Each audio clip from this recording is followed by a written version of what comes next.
Hello, my name is Mace Hall, and I am here on behalf of the One Lamb Initiative, our mental wellness initiative here at Peachtree Road. And as I start these interviews, I always like to remind us that mental wellness is a topic that we all grapple with. It is ubiquitous. It is the way that God made us as emotional beings, and sometimes our emotions can cause us difficulty, stress, depression, and other hard to deal with things in life. And today, I have the privilege of interviewing David Asbury. David is a husband, the father of three, an Atlanta business leader, and recently became the founder of the Samuel L. Asbury Foundation. Tragically, David and his wife and his two other children lost Sam, who was David's middle child, and David is going to come and talk to us about the tragic loss of life as Sam suicided several years ago. So David, first of all, I want to tell you how grateful we are to you for coming and talking and being willing to share what is unimaginable to the whole world. And I know that everyone viewing this is going to appreciate your story and the way you're taking an unimaginable tragedy and using it for something that is positive, productive, and hopeful. So would you begin and tell us what happened? I believe it was February of 2020. Correct. Yeah. One, thanks for having me and giving us the opportunity to continue to share about this, unimaginable epidemic that is going on in many age groups. The age group that we tend to really like to talk about, or do talk, I don't know if we like to talk about it, but is this group of young men and women between the ages of, I'd call it, heck, as sad as it is, 12 to 30. I mean, it's just a unbelievable thing. But as you mentioned, married to Kelly, three great kids, my oldest Ben, middle child Sam, and daughter Grace, and blessed in so many ways, and living in the Chastain Park area and growing up, and we were blessed to have kids that were very athletic and outgoing and good students and all of these things. Well, life was coasting along as it does for all of us, with kids getting through elementary school, high school, college, etc. In February of 2020, on February 11th, we had, the most unimaginable, horrific thing happen when we lost Sam. And what I would say about that is, and I've shared this with many people, is if you looked at Sam from the outside, Sam was great athlete. He was an all-state athlete, both basketball and golf. He went and played collegiate golf at Georgia State. Probably could have gone and played small Division I basketball if that had been what he chose to do. So just an outstanding athlete, popular, great group of friends, good-looking kid, 6'3", was now out of Georgia. Good job on the horizon with Northwestern Mutual. And if you looked at Sam from the outside, everything looked great. In fact, what I've said sometimes is most people said, man, Sam Asbury's got it going on. And everybody thought that but Sam.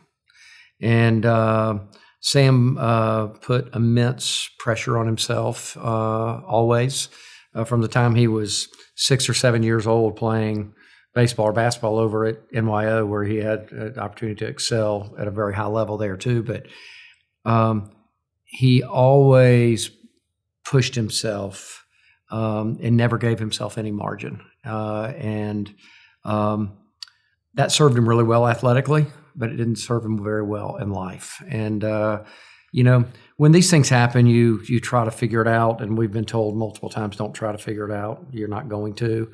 But you certainly see different things that give indicators as to why Sam would take his own life. And I don't think, Sam, he actually, I don't mean to jump around, but he left us a precious note, which was precious, heartbreaking at the same time.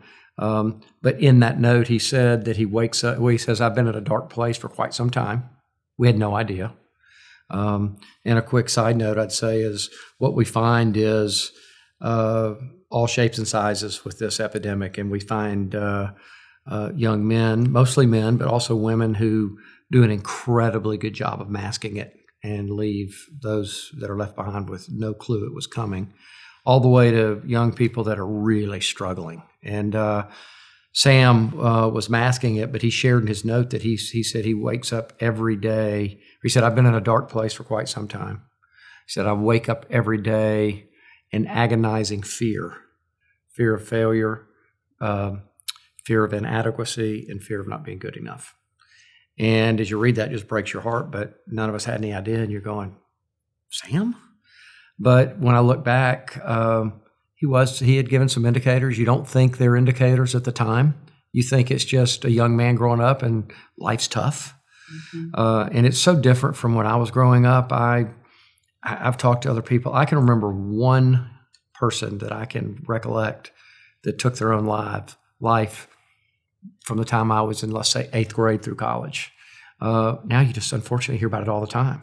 We heard about a tragic situation with another, NYO young man just about 2 weeks ago. And like Sam, a very high achiever. So, but anyway, Sam on that day, February 11th, 2020, in the mid-afternoon, took his own life very unexpectedly. We had no idea, and I still to this day don't really, I don't really know what to think about that. I am heartbroken.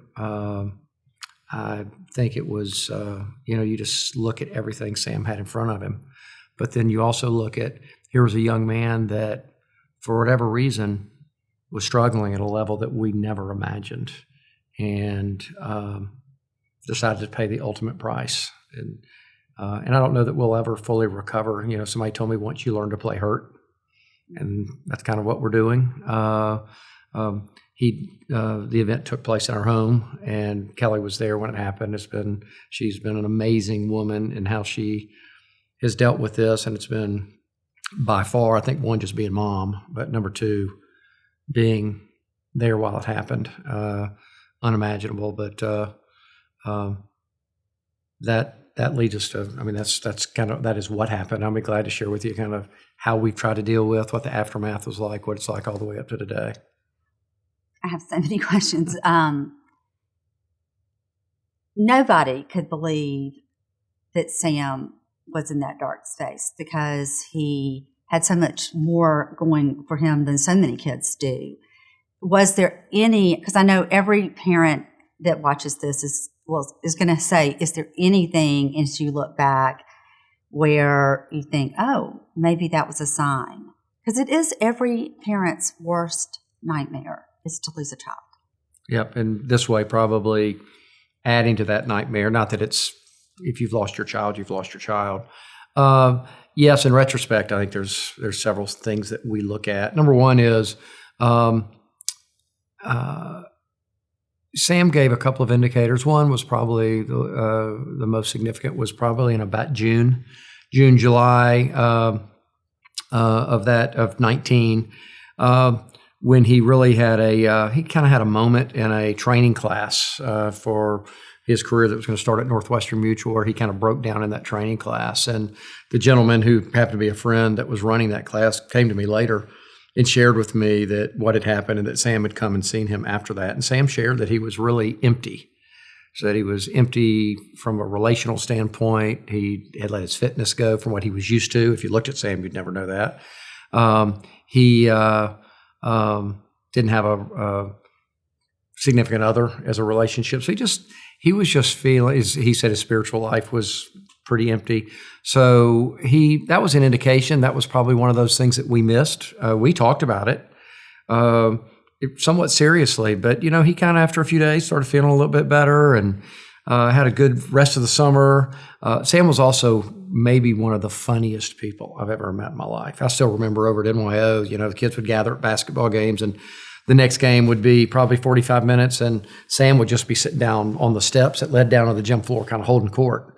probably wasn't being appropriate, but he was holding court. So, humor would be a great deflector, I think, for Sam, but he kind of got his legs back under him, went back to college for his last semester at Georgia that fall, had a good fall. He graduated, with I think his grade point average was 3.6, and he had a degree in finance, and he was not a brainiac, but he was a bright kid that had a great future in front of him. So we just kind of said, that was a point in time. But in hindsight, we go, that was a sign, and we didn't look close enough. And what I would say today, I didn't know this at the time, I would say if you see those kind of indications from your children, or if you don't see those indications, ask your child how they're doing. I mean, really how they're doing. And if you have any indication that you think they're in a bad place, I'd ask them, were they thinking about hurting themselves? And what you can do, because I think not enough people ask that question. I'd also kind of stress that with friends as well. And I think what we've learned in some of our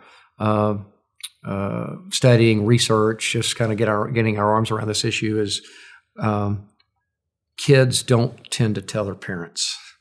Some of them don't tell anybody, but it's really, they're going to probably confide more in their friends. And so as friends, you should ask folks how they're doing. And when you ask them, how are you really doing? Mm-hmm. So that was an indicator. The other thing is Sam, as I mentioned earlier, very hard on himself. He didn't give himself much margin. I've given examples before. If he were to go out and play golf on a windy, rainy day when it's about 50 degrees and he shot a 78, most people go, wow, that's in those conditions, that's pretty darn good. Sam would beat himself up because par's 72 and he shot 78, and he'd say, Dad, that stinks. And I'd go, well, you need to cut yourself some slack. But he didn't tend to cut himself slack in really anything. And there's actually something out there called maladaptive perfectionism, which is talked about or discussed often around suicide, and it's around people that don't give themselves margin, and it's a perfectionism, and when they start falling short of that. The last thing I'd mention, and it can't not be mentioned, is I think social media is a disaster, and I think it was a significant contributor to Sam. And when people have come and asked me, hey, any thoughts you have, other folks that are moms or dads, and I say, the phone is really bad. And most people will say, yeah, I know the whole look at me, look how great my life is. That is an indicator, and that is one of the things, but that's what everybody kind of jumps to. And I do think that plays a role. But with Sam, I really think it was more than that. Number one is I think the phone or the iPad just disconnects us. It just disconnects us from being present, wherever that may be. I've told people, I can remember we'd be sitting in our family room watching a Atlanta Hawks game, and Sam would be over there kind of watching the game, staring at his phone, doing this. I go, what are you doing? He goes, oh, I'm just on Instagram, or I'm on Snapchat, or I'm on, whatever it may be. And it might have been harmless, but he was detached. And I just think it's caused people to get away from really engaging with other human beings. I think we all need that and crave that. We saw that in COVID. I mean, it's just, the lack of human interaction, I think, is very detrimental. And then the last thing I'd mention for right now on social media is we were at dinner one night at some restaurant around, and we were all on our phones except for Kelly. And I was probably checking a score of the Braves game, and Sam was doing Grace and Ben. And Kelly said, can everybody just get off their phone? Mm-hmm. And she was right. And so it actually caused us to engage in a conversation about how much we're on our devices. And Sam made the comment, and this was probably about 2 or 3 months before he passed. He said, he goes, yeah, I got to get off my phone at night.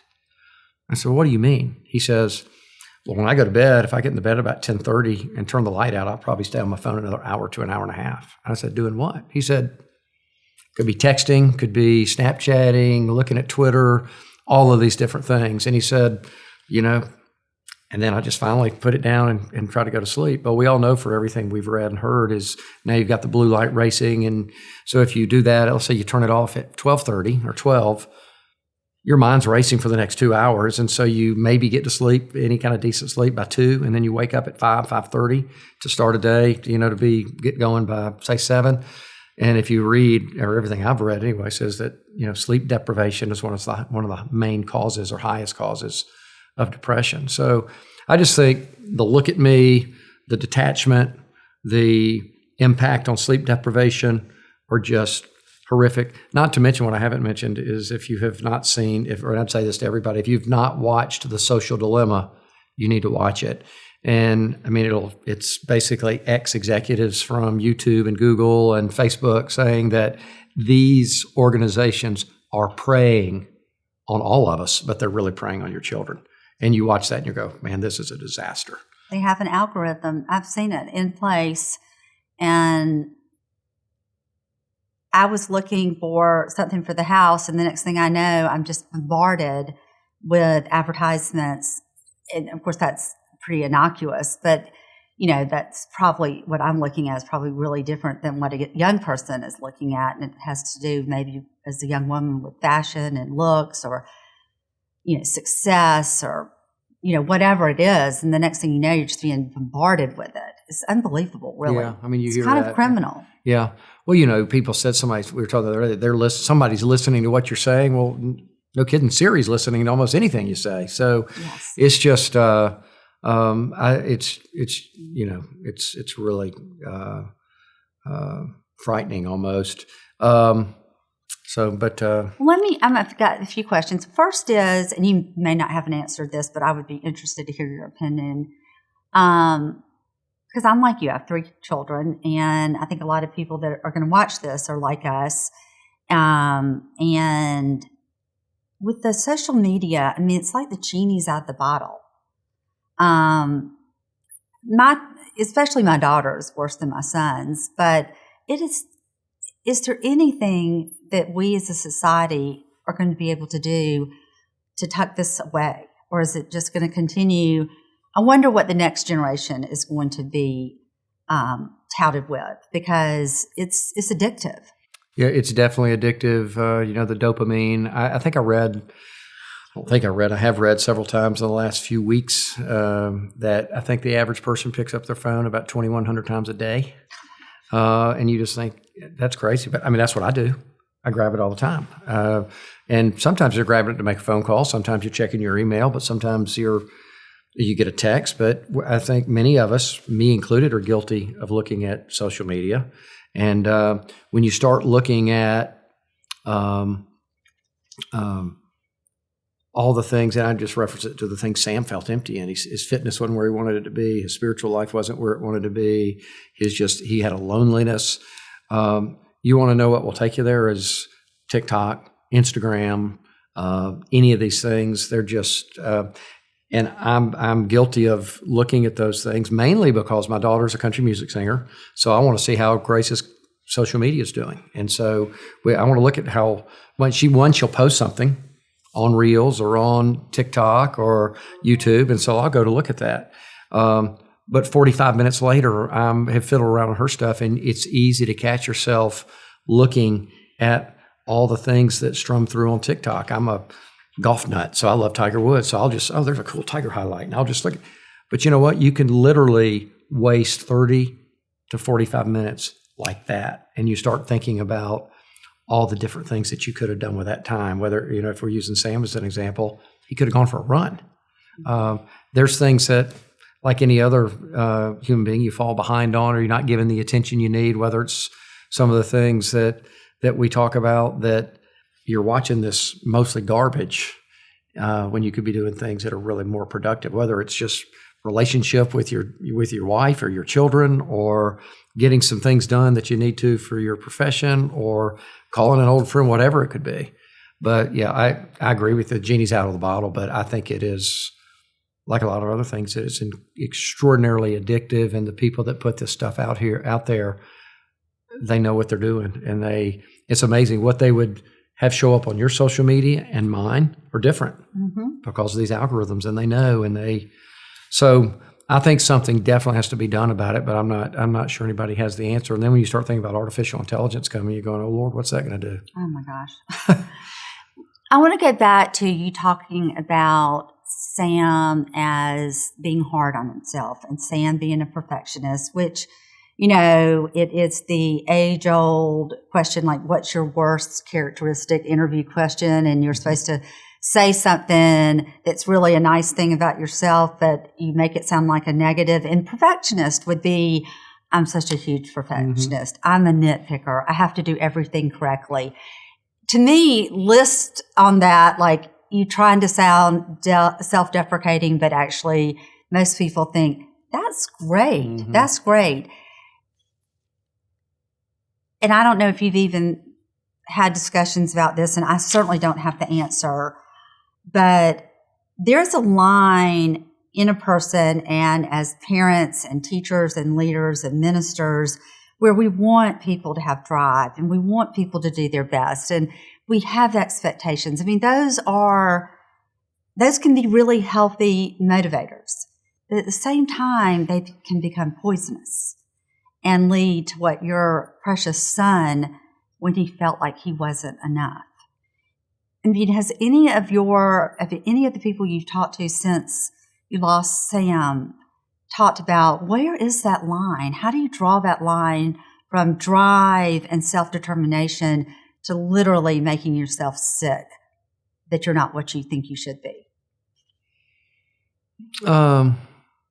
Certainly have talked about it a lot, and have talked about it with people that have struggled with their own mental health or struggled with this particular issue. I would say most of that characteristic or trait that Sam had was such a positive driver for him. Although I do look back, I mean, even as young as when he was 7 or 8 playing baseball and when he'd have a bad at bat and go back to the dugout and just be really down. I mean, more down than he should have been. But when that inning was over, he'd go back out in the field, or the game was over, he'd be with his friends, and it would pass. So I think athletically, it drove him because he didn't like failure, and he was talented enough to overcome that in most situations. Really just because he had a lot of God-given talent in that area. I think what happened with Sam is that same trait or characteristic transferred over to his professional life in front of him, and I think he was scared to death. And I think he I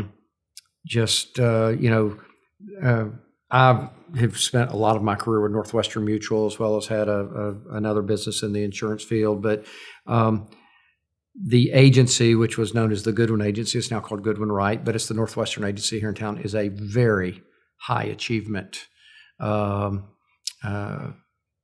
environment. And there are just some remarkable folks in that agency. And, the bar gets risen every year, and that bar pushes most of us. And I think it would have pushed Sam, but I just think he had a lot of doubt on whether he could do it. And I think, that's all I'm doing is I'm thinking, and I don't know, but I just think the pressure that he felt to achieve and the doubt he had about that scared him to death. And that's why he said he wakes up every day in agonizing fear of not being good enough. And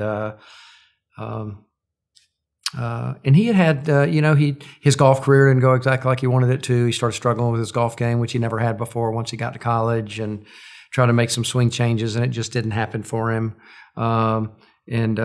Maybe there's a couple of other things, but I think he had some failure that he wasn't able to come back from like he normally had. But yeah, I just think there was that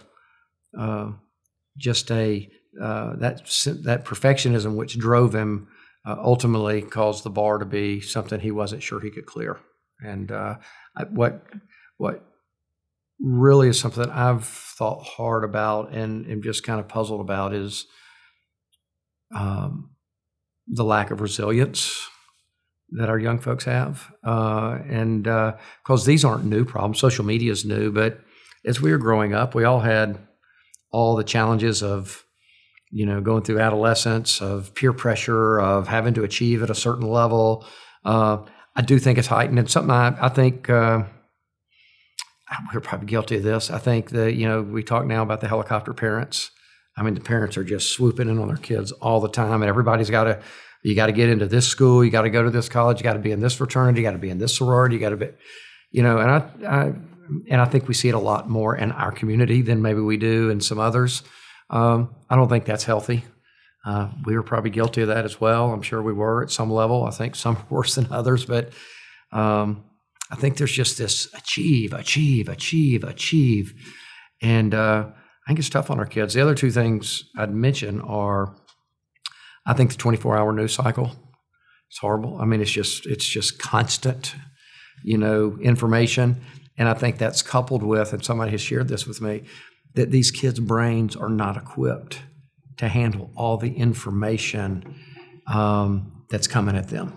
And, we didn't have all that when we were growing up. I mean, the news, all it was on from 6 to 6:30, and you went outside and played until it was dark. And we didn't have video games that you sit there mindlessly fiddling with. It's just, and when you're 14, 18, 22, even 26, 27 years old, your brain's not fully formed. And I just don't think these young people are equipped to deal with it. So sorry for that rambling answer, but it's just, there's so many things coming from so many different directions. I mean, I was just like, check. I mean, and the griping and the fighting and the struggling over all these things that are inundating our children is it's wearing as a parent. And I can speak from experience when my oldest, whom you know, Rhodes, went to kindergarten, of all things. And I'm standing there with mothers like, well, blah, blah, blah, I was reading Harry Potter. And I'm like, my child can't read. I mean, but immediately like the sky, you got to go. And and I guess for my third, I'd relaxed a little bit, but I was like, he'll be fine. He'll get there one day, But we do. We just totally, between the helicopter parenting and then the constant media and news, it's like, I don't know how a little bitty person can even process what's being expected of them. Mm-hmm. It's crazy, really. One of the things that I'm passionate about with this initiative at Peachtree Road is destigmatizing the conversation about mental wellness. And suicide in particular, I think, is an awkward conversation. It's kind of a hush-hush. Nobody wants to mention it. What is your opinion on how we take away the awkwardness of talking about this? Because we know statistically it's on the rise, particularly with our young men. So we can't keep avoiding it. So what do you propose we do? I mean, we're trying this at the church. I know other people are trying to get more involved in talking. I mean, I bring up stuff like this to my children. They're probably like, Mom, but I feel like I need to not act like I don't know what's going on. Yeah. Well, first I commend you guys for what you're doing because I think it's critical that we do talk about it. And a lot of people know, some people don't. When Sam passed, we formed the Samuel L. Asbury Foundation. And our kind of 3 pillars, or I might call it 3.5, but our 3 pillars are: one is awareness. So if you want to create awareness, you have to talk about it and you have to put it out there.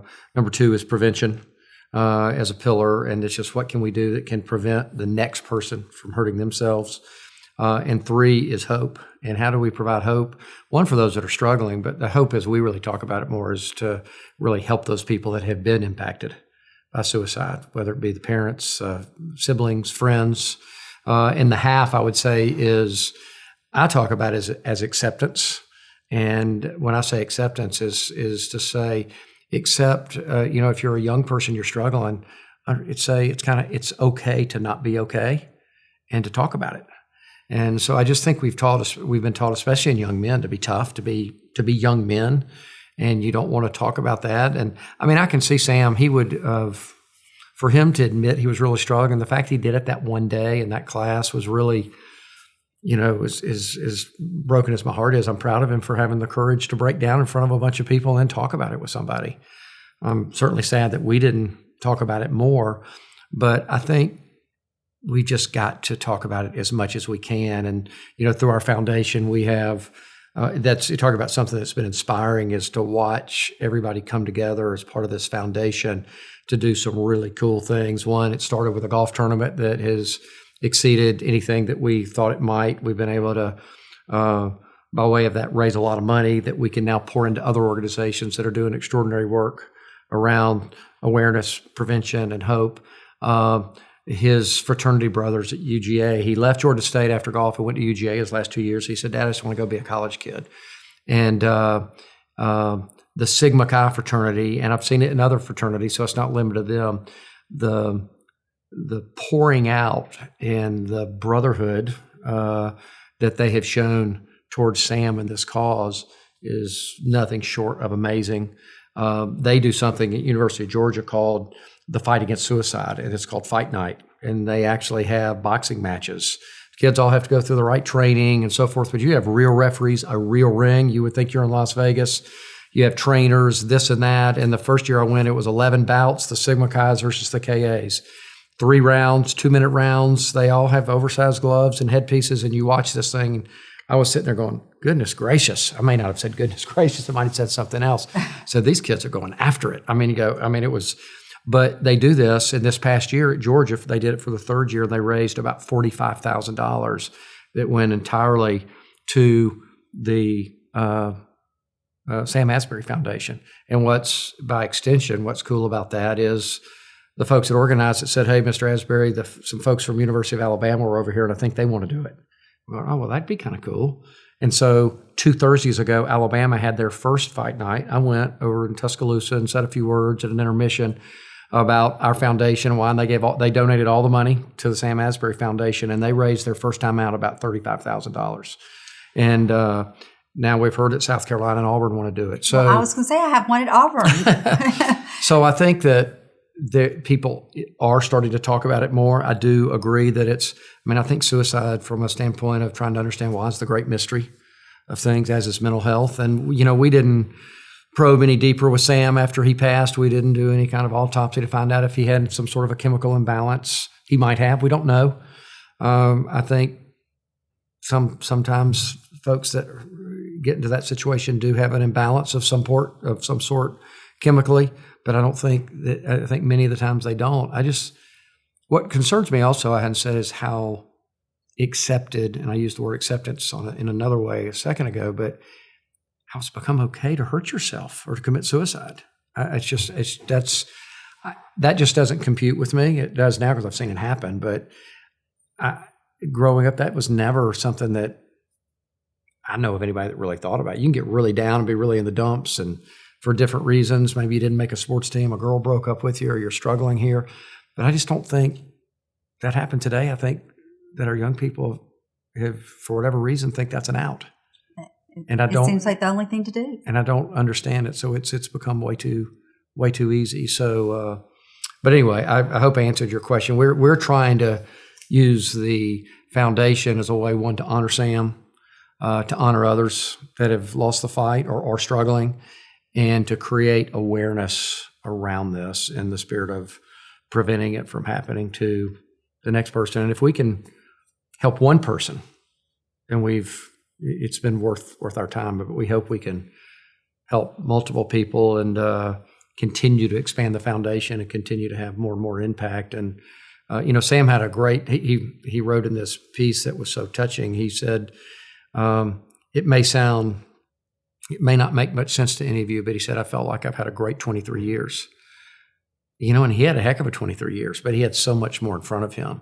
So I think he made a big difference while I was here in various ways. And so our hope is to try to help him make a significant difference as we go forward. I want you to tell the viewers the story you told me about why you are doing what you do, how you turned this unimaginable tragedy and grief into something that is positive and purposeful and hopeful.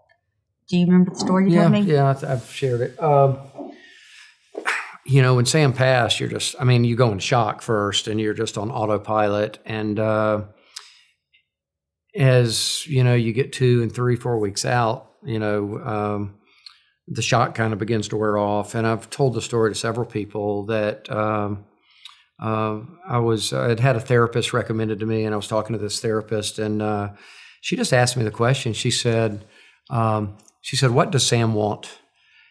And I said, well, Sam, I thought for a few, and I said, Sam wouldn't want me to be, she goes, I didn't say what would he want or wouldn't he want. I said, what does he want? Because Sam's spirit is still here.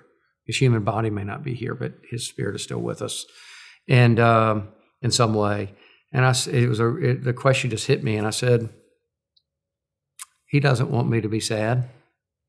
He wants me to go play golf. He'd want me to go to a sporting event. He'd want me to laugh. He'd want me to be with my friends, and he would. I know that. And that was some sort of aha. And I don't want to make it sound like, it was so easy. I just flipped the switch. But as time went on, I just decided there was, the way that I could honor Sam and Ben and Grace is try to be the best person I could be and have the most impact I could have. And so I put together a little piece, and I've told people that it actually probably needs some work, even 3 or 4 years later. But what has Sam given me? And I think it called me to be a better Christian, to be a better husband, to be a better father, to be a better friend, to be a better leader. And I certainly have plenty of growth to do in all those areas, but it's just something I want to do in his honor and Ben and Grace's honor, and just try to be the best I can be. I didn't know what else to do. Life moves on. You have other children, you have your wife and so forth, and you've got to make the best of it. I'd say another thing that was really important to us, you hear the statistics, but I think the number is about 82% of married couples don't make it through a lost child, much less a suicide. And not making it wasn't really ever an option for Kelly and I. We never even talked about it, but it was kind of an unwritten deal that we had. That just wasn't on the table. And it has not been easy, going through this whole loss of Sam and just the emotional ups and downs for myself, for Kelly, for et cetera. But we just try to be the best that we could be. And I'd be very remiss if I didn't say, I don't know how someone can get through something like this without faith. And I've always considered myself a Christian, but my faith has grown significantly since losing Sam. And it's just interesting what God's plan is and how He works, in amazing ways in our times of struggle. And He certainly has worked through mine. And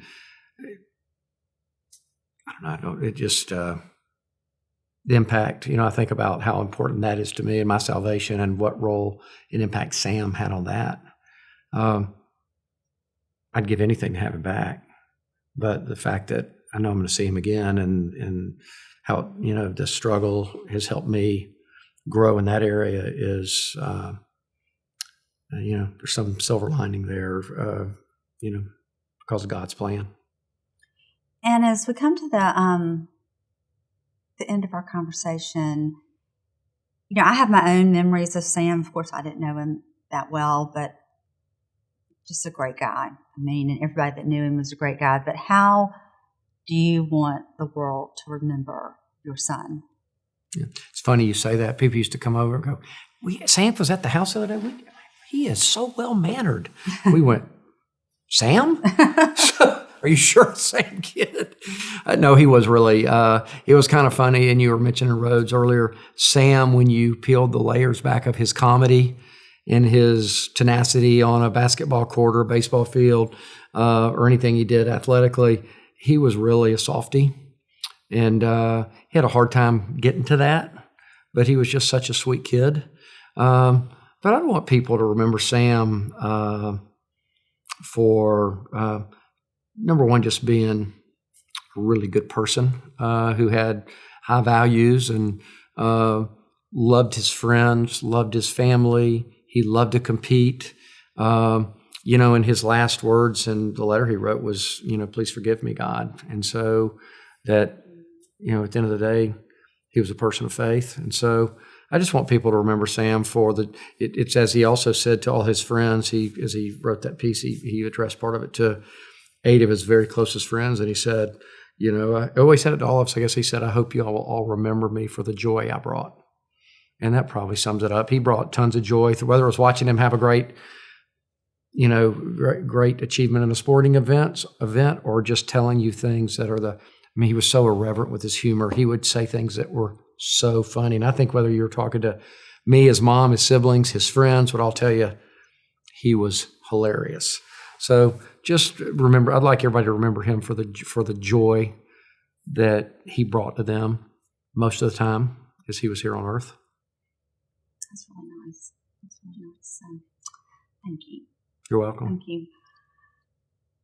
We all at Peachtree Road and the larger community give thanks that David and his family have been so willing and courageous to be vulnerable and candid and honest with us as they continue to grieve the loss of their precious Sam, who did bring joy to this world and continues to bring hope to us all through the life that he lived.